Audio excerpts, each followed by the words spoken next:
Bonjour à tous, c'est Arturus. Aujourd'hui on va voir comment j'ai fait une IA de Flappy Bird qui apprend d'elle-même. Je vais commencer par vous expliquer comment j'ai fait le jeu, puis je vais vous expliquer le fonctionnement de l'algorithme génétique, et enfin on va voir l'application au jeu. C'est parti. Je commence par recréer le jeu avec des rectangles et des carrés. Flappy Bird est représenté par un carré jaune. Je rajoute ensuite un système de détection de collision. On regarde si le point en haut à droite ou le point en haut à gauche est inclus dans le tuyau. Pareil pour le point en bas à droite ou en bas à gauche. En résumé, si un de ces 4 points est inclus dans un tuyau, alors l'oiseau meurt.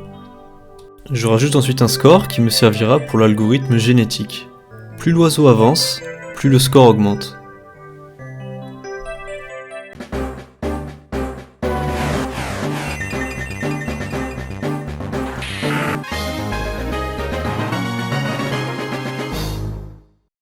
On a maintenant 3 images de Flappy Bird, et pour l'animer, on va passer d'image en image toutes les 100 millisecondes.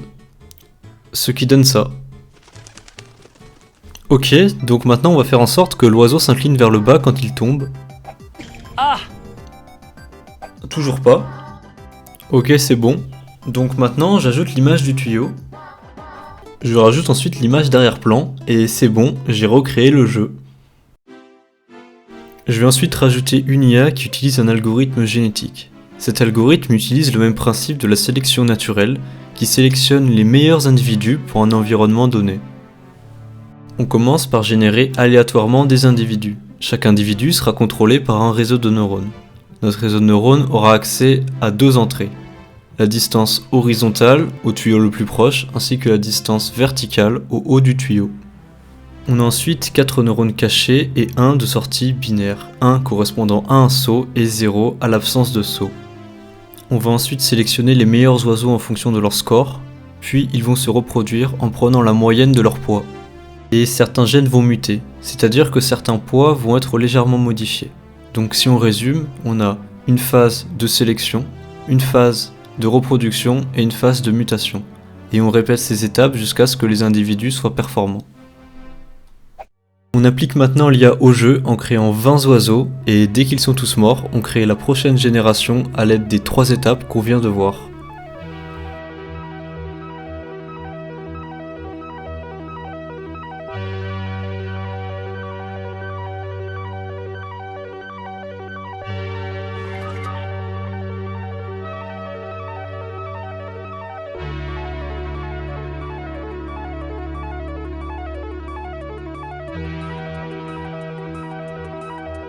À la 7ème génération, on a un oiseau qui survit indéfiniment. Ça veut dire que cet oiseau possède un réseau de neurones optimisé pour le jeu. Comme il n'y a que 2 paramètres, on peut le visualiser sur un plan en 2 dimensions. Voilà ce qu'on obtient. Sur l'axe des X, on a la distance horizontale au tuyau le plus proche. Et sur l'axe Y, on a la distance verticale au haut du tuyau. Voici ce que ça donne lorsque l'on superpose cette fonction au jeu. En rouge, l'oiseau saute, et en bleu, il ne saute pas. On veut maintenant voir si l'IA fonctionne même si les tuyaux bougent. Il faudra d'abord bien coder les déplacements du tuyau. Et voilà, c'est parfait. On rajoute une visualisation du réseau de neurones d'un oiseau en vie. Le neurone de sortie s'active en noir quand l'oiseau saute. Les neurones cachés sont blancs quand la valeur vaut 0 ou moins, et s'activent totalement en jaune quand la valeur vaut 1 ou plus.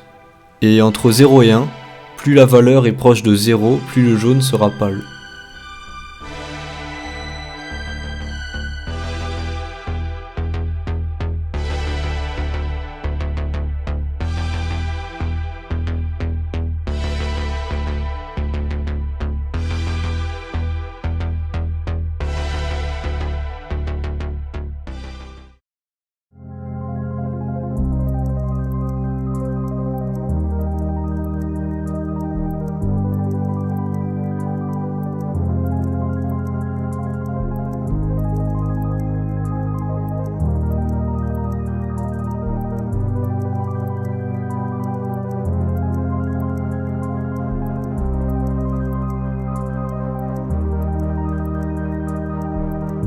À la 6ème génération, l'IA ne fait plus d'erreurs.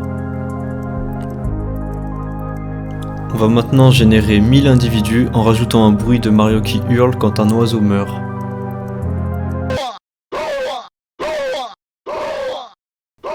Ok, on va essayer autre chose.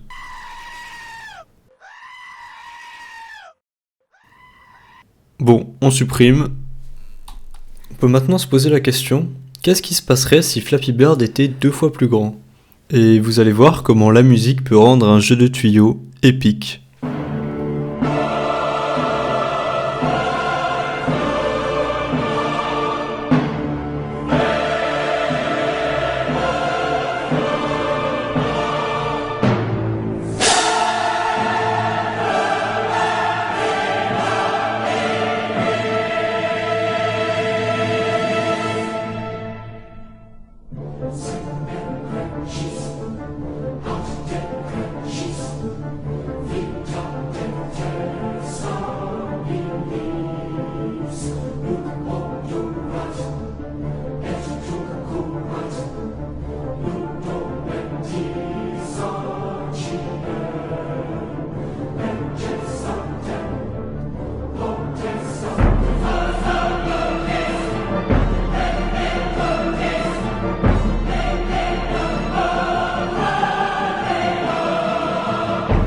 Merci d'avoir regardé jusqu'à la fin.